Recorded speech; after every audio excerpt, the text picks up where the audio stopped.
आशीर्वाद भन्न चाहन्छु। परमात्मा हजुरलाई धन्यवाद गर्छु पिता। गुरुमसी येशूको नामद्वारा र यसै शाखाका लिडर सर म्याम हजुरहरूलाई वाद्यवादनमा साथ दिनुहुने सर हजुरहरू र आजका सञ्चालिका म्याम र मलाई सुसमाचार सुनाउने बहिनीलाई पनि एकैमुष्टमा सुसम्मान र नम्र नमस्कार।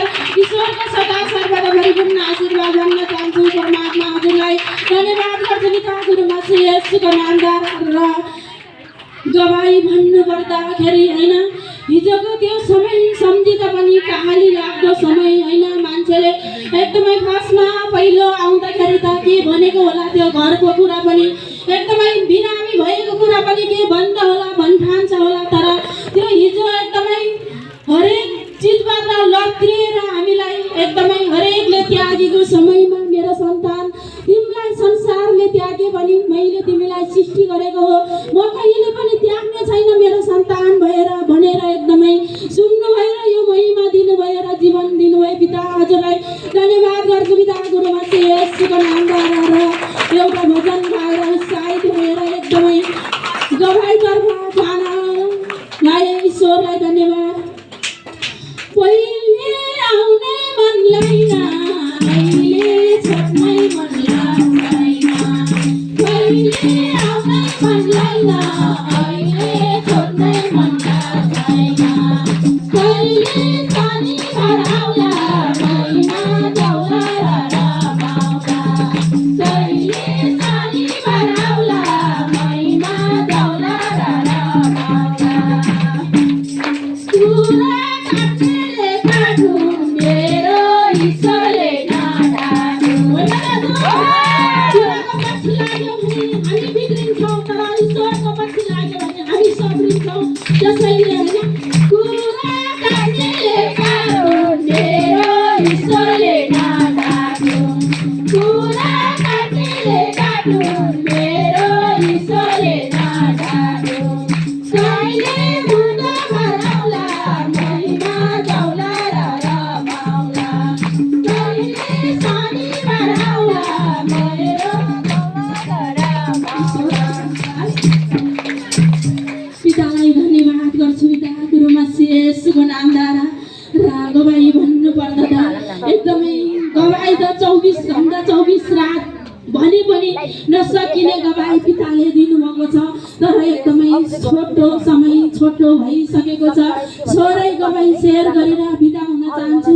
पितालाई धन्यवाद होइन हिजोको दिनमा एकदमै नानीको कारणले मैले ईश्वर चिनेको थिएँ र त्यस समयमा भन्दै गर्थेँ होइन आफू भौतारिँदै थियो। आमा भएर एउटा सन्तान जन्मेको थियो तर पनि सुख थिएन, शान्ति थिएन। हरेक एकदम घर परिवारले त्यागिसकेको थियो, पैसा एकदमै रित्तिसकेको थियो, उपचार गर्न हिँडिरहेको थियो। तर पनि होइन त्यो बाटो पाएको थिएन। आमा भएर संसार देखाउँछु भनेको थियो तर संसार होइन दिन पनि अन्धकार भएको थियो, संसार देखाउन सकेको थिएन। तर अहिले ईश्वरले होइन त्यो समयमा नानीमा एकदमै एलर्जी भएर छाला एकदमै फुटेर रगत आउने, कपाल झर्ने र एकदमै नानीमा हरेक खान नसक्ने, बोल्न नसक्ने हरेक समस्याहरू शिरदेखि पाउसम्म थियो भने अहिले पिताले मेरो सन्तान तिमीले दुध खुवाउँदै गरेको एकदमै संसारमा दुधे बालकलाई आमाले त्याग्लान् तर मैले एकदमै तिमीलाई त्याग्ने छैन भनेर चुन्नुभयो र यो संसार देखाउनु भयो। अहिले नानीले एकदमै खान सक्ने, बोल्न सक्ने, हिँड्न सक्ने र एकदमै पिताले पढा पढ्न सक्ने, योग्यको पनि स्कुल जान सक्ने योग्यको पिताले बनाउनु भएको छ। पिता हजुरलाई धन्यवाद। र त्यो समयमा भन्नुहुन्थ्यो कुनै पनि जन्ममा तिमीले गरेको पापले यो सन्तान जन्मेको भन्दै गर्दाखेरि होइन यति रुन मन लाग्थ्यो। ईश्वर त्यो रुएको आँसुलाई कसैले पनि पुस्न सकेको थिएन। तर आज पिताले पुसेर मेरो छोरी सदा सर्वदा हिजो रुएको दिनलाई आज धेरै समय बाँचेर नाचेर हाँसेर बिता भयो भनेर दिनुभयो। ईश्वर हजुरलाई धन्यवाद। पिता गुरुमसी येशूको नामद्वारा यति गर्व लाग्छ आज परमेश्वरको सन्तान हुनुबाट, सच्चाइ केन्द्रको एकदमै सच्चाइ केन्द्रको परिवार हुनुमा यति गर्व लाग्छ। त्यो समयमा होइन नानी एकदमै उदार सुधार पाइसकेपछि श्रीमानसँग कन्ट्याक्ट बनाइदिएको थियो शैतानले। त्यो समयमा एकदमै यति लथालिङ्ग भएको थियो। काठमाडौँको ठाउँमा भाडा तिर्न नसकेको अवस्था थियो। सन्तान पनि एकदमै होइन एकदमै परमेश्वरले एकदमै मेरो सन्तान तिमीलाई कुनै दिन पनि म भोग राख्दिनँ भनेर कुनै दिन पनि पिताले भोग राख्नु भएन र सच्चाइ केन्द्रको परिवारले पनि म यति खाएर बसिरहेको छ भने परिवार होइन परिवारमा त भोग राख्दिनँ भनेर हरेकले साथ सबर दिएर कहिले पनि भोग राख्नु भएन। सबैजनालाई एकदमै फेरि पनि एक मुष्टमा लिडर सर म्याम हजुरमा एक मुष्टमा धन्यवाद गर्छु। त्यो समयमा मागेको थियो मेरो पिता मेरो परमात्मा एकदमै मलाई जतिले जेमा साथ र सपोर्ट दिनुभएको छ पिता त्यो गुणहरू मैले तिर्न सक्दिनँ ईश्वर त्योभन्दा डबल गुण हजुरले तिर्नुहोस् है भन्दाखेरि त्यो गुण पनि पिताले तिरेर सबैको यति उन्नति प्रगति देख्न पाएको छौँ ईश्वर सुन्न पाएको छौँ गवाईमा ईश्वर हजुरलाई धन्यवाद। र त्यस समय होइन त्यत्रो समयमा भाडा तिर्न सकेको थिएन भाडा हिसाब गर्दाखेरि 1 लाख छानजुन भाडा भइसकेको रहेछ होइन एकदमै सर हजुर त फर्केर आउनुभयो तर भाडा होइन भाडामा यति किचकिच गर्न थाल्यो घरबेटीले आज जस्तो एकदमै आएको थियो त्यस्तै निस्केर जाऊ एउटा मोबाइल धरी पनि लान पाउँदिनँ भनेर एकदमै होइन त्यस्तो भन्दै गर्दाखेरि ईश्वर यदि हजुरको छोरी हजुरको सन्तान हो भने पिता लाजमा नपार्नुहोस् है शरममा नपार्नुहोस् है निस्केर त जान्छु ईश्वर तर हजुरको महिमा भएको ठाउँमा जान्नु लानु है पिता जान्छु म भनेर एकदमै मन दरिलो बनाए एकदमै विश्वासमा अगाडि बढेर गए हरेक वचनलाई एकदमै मनमा लिएर हिँड्दाखेरि पिताले आज होइन 1,07,000 भाडा दिने योग्यको मेरो पिताले पठाउनु भयो तर त्यो होइन त्यो थिएन होइन म एकदमै एउटा कार्य एकदमै काम गर्छु होइन नानीको लागि स्कुलमा काम गर्छु तर त्यो काम पिताले होइन मनुष्यले हेर्दाखेरि त सानो काम हो तर पिताले यति ठुलो काम होइन 6-7 हजारको कमाइ गएर 1 लाख होइन धेरै पनि भएको छैन होइन 7-8 महिनामा यति भाडा तिर्ने योग्यको पिताले बनाउनु भयो होइन मैले वचन सुन्दै गएको थिएँ मेरो सन्तान मलाई विश्वास गर तिमीले जसले तुच्छ गरेको थियौ त्यसको अगाडि म उच्च राख्नेछु तिमीलाई तिम्रो एकदमै तिमी दुःखमा कष्टमा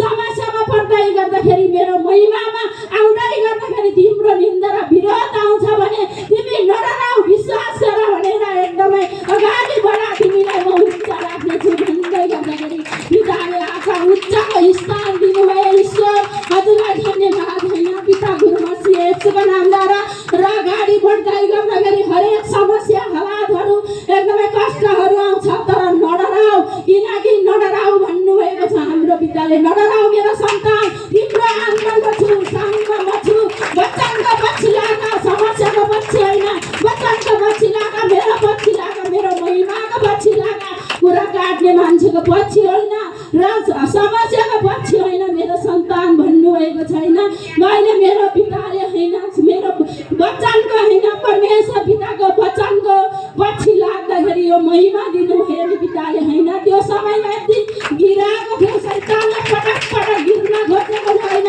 कहिले नानीको टाउकोमा पानी जमेर एकदमै महिमाद्वारा टर्काउन लागेको थियो र कहिले श्रीमानसँग कन्याफिन बनाएर महिमाद्वारा होइन परमेश्वरसँग टर्काउन लागेको थियो भने कुनै दिन पनि मनलाई कुनै दिन पनि मैले मन कमजोर गरेन पिता हजुर हुनुहुन्छ है त्यो समयमा होइन हिजो नानीलाई यदि हजुरले चुन्नु भएर जीवन दिनुभयो भने लाजमा नपार्नुहोस् है पिता शरममा नपार्नुहोस् है भन्दै हिँड्दाखेरि आज हरेक समस्याबाट पिताले एकदमै उठाउनु भयो उच्च राख्नुभयो हिजो 6-7 महिनामा श्रीमान भेट्दाखेरि होइन छ्याङ्गो रक्सीको बोतल होइन बियरको बोतल बोकेर आउनुहुन्थ्यो भने अहिले बेलुका आउनु हुँदाखेरि होइन दाल मोहन ऐनी चिजबलहरू बोकेर आउने योग्यको पिताले बनाउनु भएको छ होइन त्यो समयमा मैले यस्तै रहेछ नि भाग्य भनेर म एकदमै तर्किएर हिँडेको थियो भने यो महिमा देख्न पाउने थिएन होइन त्यसैले मैले एकदमै सुसमाचार सुनाउँदै गर्दाखेरि होइन हरेकले उद्धार पाउनु भएको छ हाम्रो आज भाउजू त चुन्नु भएको एकदमै एक महिना भन्दा नि बढी भइसक्यो आज दाई आउनु भएको छ दाईलाई पनि ईश्वरले एकदमै चुन्नु गर्नुहुन्छ भन्ने विश्वास छ। उहाँलाई पनि ईश्वर हजुरले आत्मविश्वास होइन, सुनेको दिन चाहिन्छ, सुनेको दिन होइन। त्यो समयमा पिताले एकदमै त्यो समयमा छटपटिँदै गर्दाखेरि मेरो दाइले मेरो भाउजूले पनि यति साथ र सपोर्ट दिनुभयो त्यो दिन र त्यो समय।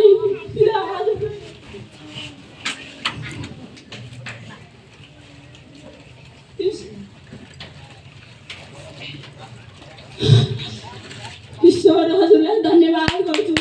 कुनै दिन पनि दाइ त आफ्नै हो होइन, भाउजू त अरूको हो नि, तर मेरो भाउजूले कुनै दिन पनि बाहिर भन्यो होला तर मलाई अगाडि नभनेपछि रिस उठ्दैन, भन्यो भनेन त्यो पनि ईश्वर जान्दछ।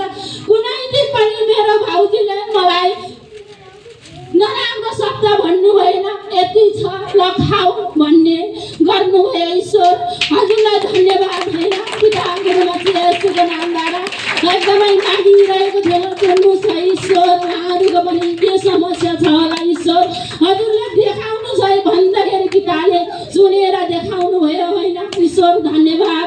गुरुमसी यसुको नामद्वारा र उहाँहरूलाई पनि ठुला गवाई दिनुभएको छ होइन। भाउजू ताई एकदमै भाउजू त बाबु बिरामी भएर ज्वरोले एकदमै छटपटेर हस्पिटल जाँदाखेरि नभएर एकदमै रातमा फोन गर्नुभयो। म त बिहानको 7 बजेर बेलुकाको 4 बजेसम्म 4:30 5 बजेसम्म त मेरै ड्युटी हुन्छ। बेलुका घर जाँदाखेरि त आफ्नो काम सकेर 7-8 बज्छ, तर पनि कुनै दिन पनि म परमेश्वरको महिमामा जान्छु भन्नेहरूलाई मैले मलाई आज भोग लागेको छ, मलाई थकाइ लागेको छ भनेर कुनै दिन पनि मैले भनेन होइन। महिमा जान्थे, स्वर्गमा जान्थे, 9-10 कति बच्चा आउँथे अनि म सुत्थेँ। ईश्वर धन्यवाद है, मैले हजुरको बाटो देखाएको छु ईश्वर, त्यो नै मलाई एकदमै भोग मेटिसक्यो भन्थे सुत्थ्यो। ईश्वर अहिले उहाँहरूले पनि एकदमै उद्धार पाउनुभएको छ। ईश्वरले सधैँभरि अझै पनि इच्छा र चाहना यही छ, कुनै दिन पनि भोग छ मलाई होइन, कुनै दिन पनि थकाइ छ भनेर बस्न नपरोस्, म महिमामा जान्छु भन्नेहरूलाई हिजो मेरो सन्तान रोएर छटपटाएर संसार देखाउँछु भन्दाखेरि मैले त्यो दिन नपाउँदाखेरि त्यो उहाँहरूलाई पनि होइन, त्यो दिन एकदमै मैले त पाएको थिएन तर उहाँहरूलाई त्यो राज्य देखाउन पाओस् है, त्यो शान्ति दिन सकोस् है ईश्वर हजुरको भन्दै हिँडेको छु। ईश्वर हजुरलाई धन्यवाद। आज यो दिन त्यति दिन होइन, एकदमै दुःख र कष्ट एकदमै दिन पनि अन्धकार थियो भने आज अन्धकार रातलाई पनि पिताले उज्यालोमा परिणत गराउनु भएको छ। त्यसको लागि हामीले के गर्नु पर्यो त, त्यो वचनको पछि लाग्नु पर्यो र गवाईको पछि लाग्नु पर्यो। हामी पोखरामा जाँदै गर्दाखेरि विनिता म्याम हजुरले होइन बालकृष्ण सरलाई एउटै वचन, म त्यही वचन सम्झिन्छु, सर हजुर महिमा गरेर हिँड्दाखेरि मकै र बडमास खाएर म महिमा गर्छु भनेर हिँड्नुहोस्, पिता हाम्रो पिताले मासु र भात खुवाउनुहुन्छ भन्नुहुन्थ्यो होइन।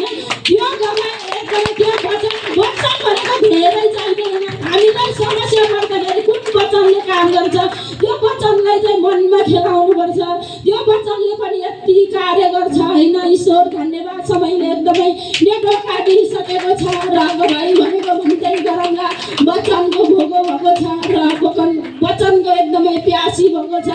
ईश्वर हजुरलाई धन्यवाद भन्दै पिता परमात्मा परमेश्वर हजुरले दिनुभएको यति ठुला गवाई पिता हजुरको हरेक सन्तानहरू अझै पनि विश्वासमा डुब्न नसकेर छटपटाएर दुईटा बाटो हिँडेको छ भने पनि पिता हजुरले एउटै बाटो हिँड्न सक्ने योग्यको विश्वास दिलाउनुहोस् है ईश्वर भन्दै यो हजुरले दिनुभएको हरेक गवाईले हरेक डोलमा छरछिमेकमा हरेक दिन दिमागमा हजुरहरूको सबैमा दबाई भइसकेर हजुरहरूको गवाईले पनि मेरो परिवारमा हरेक एकदमै हरेक क्षेत्रमा छिमेकमा टोलमा छरछिमेकमा दबाई भइसक्यो भन्दै हजुरहरूको आँखा अगाडि ओझेल हुन चाहन्छु र गवाई भन्दै जाँदै घटी कमी भएको छ भने पनि क्षमा गरिदिनु होला र कुनै कुरा यदि कमी भएको छ भने पनि कमी कुरालाई नहेर्नु होला।